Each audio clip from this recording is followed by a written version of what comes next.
এই সেই কালপ্রিট, যার কারণে পুরো বাংলাদেশ এখন লজ্জিত। আজকে কিছুদিন যাবৎ ফেসবুক, ইউটিউবে, টিকটকে শুধু দেখতেছি আমাদের বাংলাদেশের একজন 3 নম্বর খেলোয়াড়, নামটা সঠিক বলতে পারি না, তাকে সবাই কালপ্রিট বলা হচ্ছে। কেন রে ভাই? একটা ভুল না হলে সে করছে, একটা ছোট্ট ভুল না হলে করছে, তাই বলে আমরা বাঙালি হইয়া তাকে কালপ্রিট বলবো? ছি রে বাঙালি, ছি!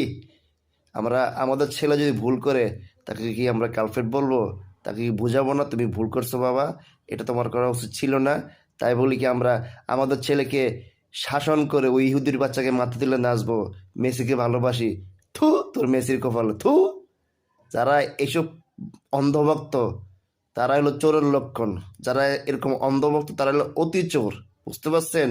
আমাদের দেশের ছেলে ভুল করছে, ছোট মানুষ, রক্ত গরম, ভুল শুধরানোর সুযোগ দেওয়া লাগে। তাই বলে তাকে কালফেট বলে এভাবে তাকে ছোট করা উচিত না, বুঝছেন? আগে নিজেরা শুধরান ভাই।